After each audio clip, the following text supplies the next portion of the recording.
Hi guys, and welcome back to another video. My name's Destiny. We do all kinds of things here, and I have Jack with me.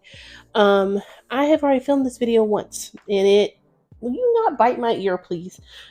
And my mic died, so here goes for the second time try. We are going to talk about my October TBR today. We're going to start with the ones that I've already started and have read some of, and then we'll go into what new I want to pick up. So, first thing I'm adding to this TBR is Priory of the Orange Tree by Samantha Channing. This is one that I've been working on for a while. I have about 300 pages left that I'm hoping to finish. I would be really excited if I finished it today, but I have another one on docket to finish today. This one follows.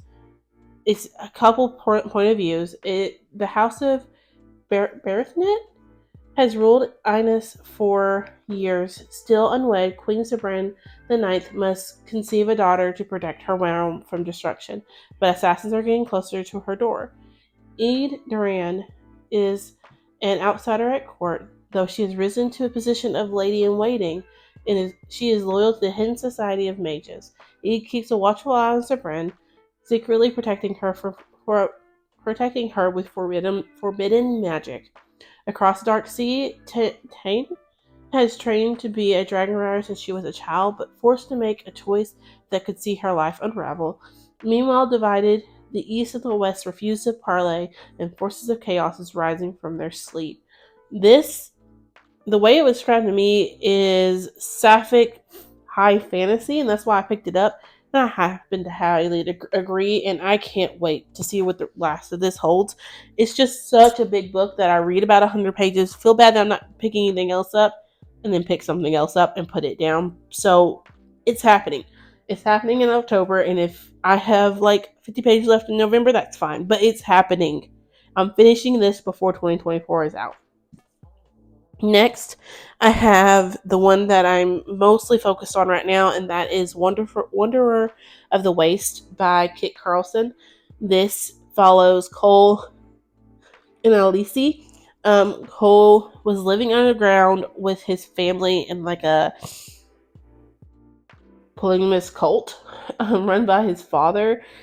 The waste, as they call them, are full of glow, which kills humans. And one night, Cole finds out that there's a person coming to their underground commune because they've been hiding her possessions and they're going to give them back and talk to her or whatever. Cole gets really excited thinking, okay, this is my way out. This is my way out. And ends up going with Alice.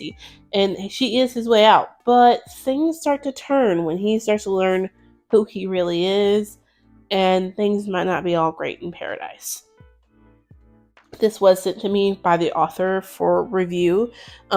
It's coming on either 17th or 18th of October, so watch out for that post. I'm really excited about it. Next, I have Death at Morning House by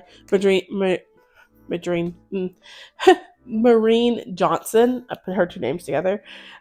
This follows our protagonist, Marlo. Marlo has had a run of bad luck. She was babysitting for a family and the house burned down. Everyone thinks that Marlo did it. They didn't find enough evidence to convict her, but the whole small town believes that Marlo is an arsonist. And it's summer break and she cannot find another job. So she ends up at Morning House on this tiny little island, showing everyone the museum of Morning House that is perfectly preserved. And then bodies start showing up, and that is bad for Marlo because everyone already thinks she's a criminal, and now bodies are piling up. And yeah, we'll see where this one goes. I'm only at like chapter 2. I literally picked it up last night because I could not keep my eyes open anymore to read this one. So I was like, let me pick this one up and like give my brain a chance to change a little bit. Maybe I can stay awake a little longer. No, I felt it asleep. I felt it open on my chest while I was asleep. So I want to read that one. Next is one that's very out of character for me, to be honest. If I don't drop them all, and that is The Demon of Unrest by Erik Larson. So he writes history. He didn't really rewrite history. he takes a event or a person or a time period and writes about it basically. And my brain's not wanting to tell you I can't think of the word for the life of me. Again, this is the second time I filmed it. This is about the Civil War, and I'm excited. I've read two of his other books. I've read Dead Wake and Devil in the White City. Devil in the White City, both of them really, but more so in my head, Devil in the White City sticks because it read like I was talking to somebody's great grandmother who happened to be there when all of this happened, and she's telling me the story. Like, they were a fly on the wall telling you the story, and that's kind of like this is. It really reads like a fiction book, like where the author knows everything because they're creating it. That's what it reads like, but it is nonfiction, so I'm excited to get into this one. Next, I have Watch Where They Hide by Tamara Hall. Tamara Hall is a Emmy Award winning journalist and talk show host. Can't talk. And her first book, As the Wicked Watch, I've read last month. It is POC main character, POC author. So if that's something you're looking for diversify your shelves with thrillers. I highly recommend the first one. Obviously, I don't know about the second one. I haven't read it yet, but the first one follows Jordan. Jordan is stuck, and whether does she report about what's popular, what's going to get views, or does she report about where her heart lies? She decides to report where her heart lies and covers Macy Johnson, or I think her name's Macy Johnson. I know her name is Macy. Macy has been missing for 3 weeks. Her mother's like, she would have never ran away. That's not like her. That's completely unlike her. And the cops say that she's a runaway. And now we're at 3 weeks. Macy has been missing, and the cops have decided that maybe she didn't run away. Maybe this is a missing persons, and they find Macy's body. So now Jordan's on the track of figuring out what happened to Macy and what occurred. This, I will tell you, trigger warnings for racism, wrongful incarceration. Grape is not on page, it's off page, but and then sexual abuse. But it is so good.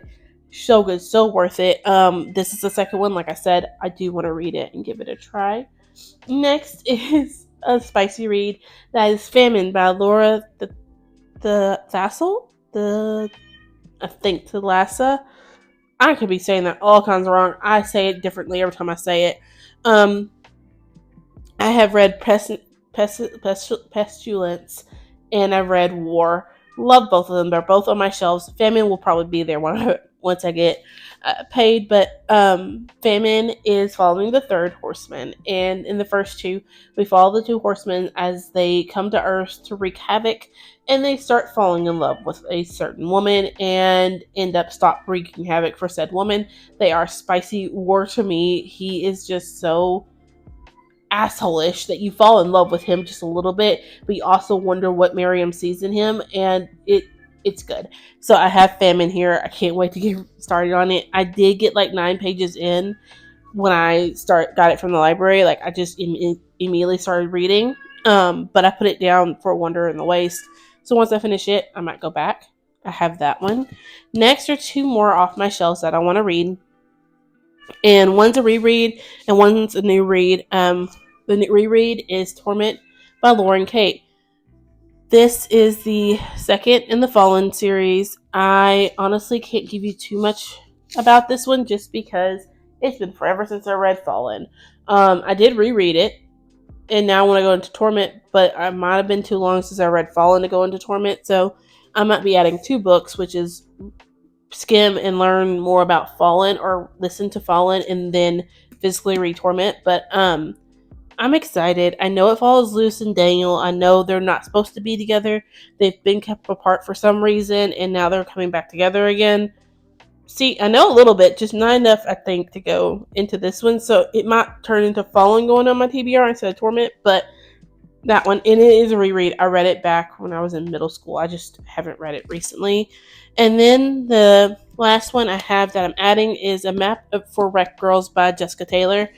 Um, it says in this twisting tale of loyalty, betrayal, and love, two sisters must survive the wilds if they can survive each other first.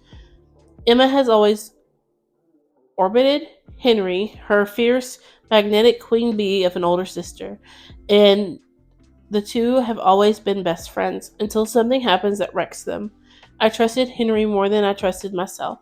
Wherever she told me to go, I'd follow. Then the unthinkable occurs.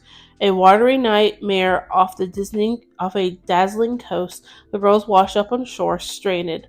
Their only companion is Alex, a troubled boy at I'm not even gonna try it. Over his own secrets, trapped in a gorgeous hell, Emma and Alex fall together as Emma and Henry fall catastrophically apart. To find their way home, the sisters must find their way back to each other. But there's no map for this. Can they survive the unearthing of the past and the upheaval of the present? For the first time, I was afraid we die on this shore. I'm interested. YA locked door, really? Um, I bought it from Thrift Books because it sounded good. I had read that synopsis and it sounded good. Now I want to give it a try and see if I want to keep it or if it's going to go to an unhaul pile. But, so I have that. Those are the 10, possibly 11, that I want to read this month. Let me know. What are you reading this month? And I'll catch you on my next one.